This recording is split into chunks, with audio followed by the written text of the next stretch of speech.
Okay, before you actually begin the video, I want you to go back and the cover art that comes with Lesson 3.5. I also have this key concept listed there. It's nothing new. You've talked about this before, so I want you to go back and read through the key concept. Look at the 3 ways that solving an inequality differs from an equation. Then there's 2 questions I want you to answer. So if you haven't done that yet, I want you to take the time to pause, go back, read this, answer the questions before you continue with the video. Okay, so our vocabulary with this one is inequality in order of operations. So you've worked with inequalities before, and you know the order of operations. Remember PEMDAS? Something important, when solving a multi-step inequality, follow the order of operations in reverse order. So let's see what that looks like. In example 1, we're asked to solve f over 3 plus 18 is greater than 24.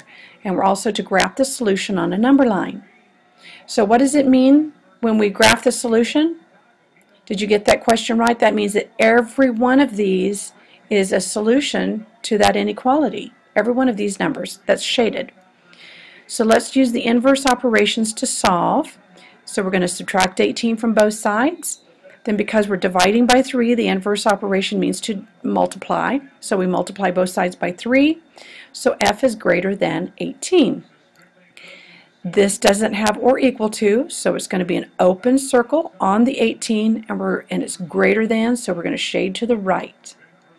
Alright, so now it's your turn. So pause the video for a moment, fill out this part on your turn, and we'll come back and check your answer. So take a moment to check to see how you did. You should have subtracted 3 from both sides. That leaves you a negative 2x is greater than 6. Remember, when you divide or multiply by a negative number, you have to flip your sign. And because it's or equal to, it's going to be a closed circle at the negative 3. So closed circle at negative 3, and because x is less than, we shade to the left. Very good job. Okay, you've solved equations with variables on both sides, so now let's solve an inequality with variables on both sides. Worked exactly the same way. So we're going to begin with the positive larger d, larger variable. We're going to subtract d from both sides. That leaves us d plus 4 is less than 6. We're adding 4 here, so we subtract 4 from both sides. So d is less than 2. Because it's just a less than, it's going to be an open circle at the 2. And d is less than, so we go to the left. Okay, time for you to practice. So pause the video, work the problem, then come back and check your answer. Okay, so now we have a negative w on this side, so we add w to both sides, simplify. Subtract 3 from both sides, simplify. Divide both sides by 7, simplify. So we're going to have a closed circle because it's or equal to at negative 1/7, and because w is greater than a negative 1/7. This is odd. We didn't divide by a negative number. W is greater than. We should have shaded to the right. Is that what you got?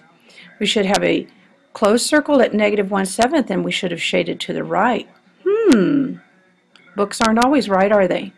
Okay, time to work the guided practice. We're to solve each inequality and graph the solution on the number line. Oh, let's see, what are we going to do? We're going to add 12 to both sides. So we have x over 5 is greater than 19.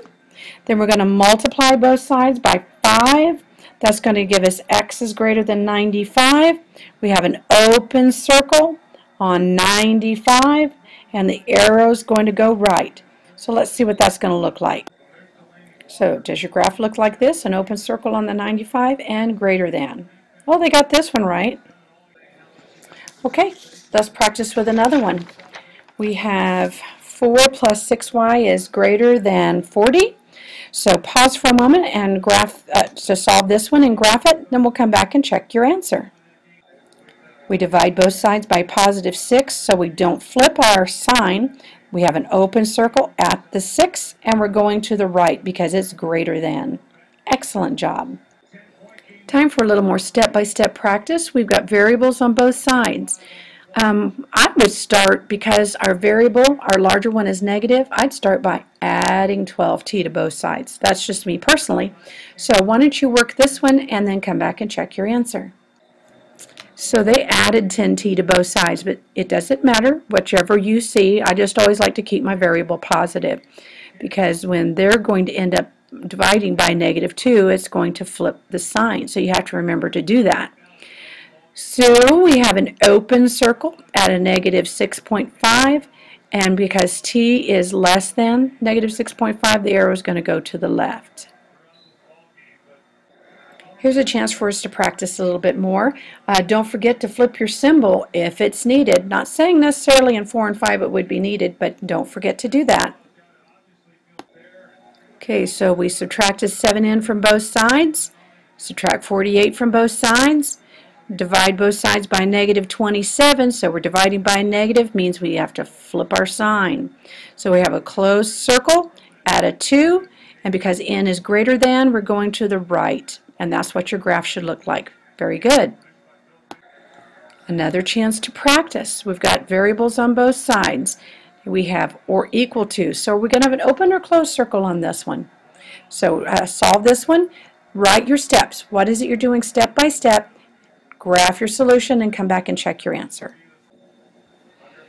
Okay, we start with what we're given, adding 7m to both sides, subtracting 12 from both sides, dividing both sides by a 3, a positive 3, so m is less than or equal to a -5, closed circle on -5, and because m is less than, we're going to the left. Good job. Okay, last bit of practice before we turn you loose on your own. You might write down what is most important.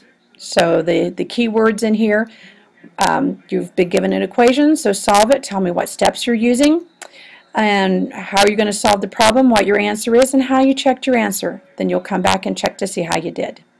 Okay, you're going to add 18 to both sides. Divide both sides by 6, so x is greater than or equal to 15. So you're going to solve the inequality. Your answer is 15, and you're going to substitute 15 into the inequality for x to see if it really is greater than. Okay, you're ready to begin the skills, concepts, and problem solving. Good job.